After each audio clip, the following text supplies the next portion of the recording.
好多時咧，新手媽媽都會好擔心 BB 唔知點解喊嘅。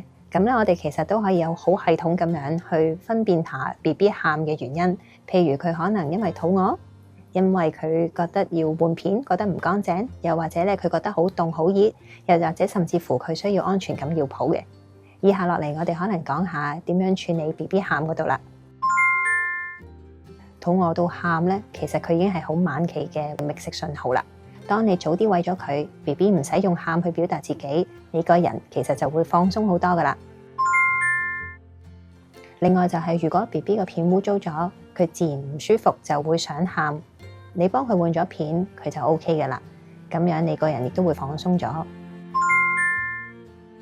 第三咧就係如果 BB 好熱好凍嘅時候，你又可以 check 下佢究竟有冇需要添加啲衫，或者要減少啲衫。有呢啲情況，你幫佢做咗，你又發覺 BB 又唔會喊咯噃。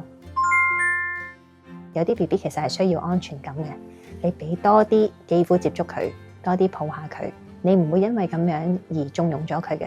又或者咧，你可以試下母乳餵哺 BB， 呢一啲咧都可以減少 BB 喊嘅情況。譬如做咗呢一啲，你都覺得啊，佢都係喊，我都唔知點算喎。咁屋企人其實就可以幫下手噶啦。尤其是咧，如果你身邊有 BB 嘅爸爸咧，可以幫手嘅話咧，叫佢抱 BB 喺佢嗰個心口嗰度，然之後咧用佢低沉嘅聲音，咁咧其實呢一啲有啲似白噪音嘅聲音咧 ，BB 係好受落噶，佢好中意呢啲聲音嘅。聽到呢啲聲音，佢會回憶翻自己喺肚入邊喺胎水圍住胎水嘅狀況咧，佢個人又會平靜啲嘅。又或者佢都係喊喎，咁我哋仲可以試啲咩方法咧？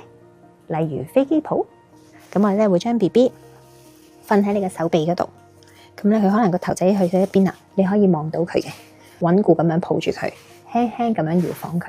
屋企人都可以幫你安撫到個 BB， 媽媽就可以趁呢一個時間自己冷靜休息下啦。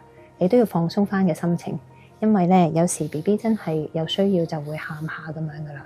如果你屋企人幫你安撫咗佢，你自然個人就冇咁緊張，就唔會覺得自己好彷徨，又或者咧覺得自己好內疚咁樣啦。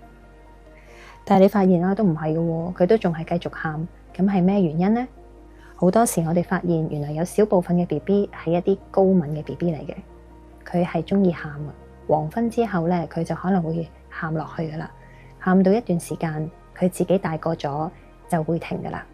咁喺呢一啲時間，我哋要俾多啲充裕嘅時間佢，因為咧原來 BB 就係一個高敏嘅 BB， 多啲請身邊嘅人幫你手安撫下佢，咁咧亦都會令到你自己容易啲過到呢個時間。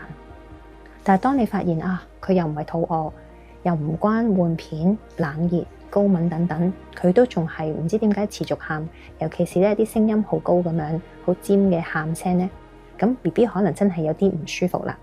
唔舒服咧就要帶 BB 去睇醫生，咁樣就會比較穩妥啲啦。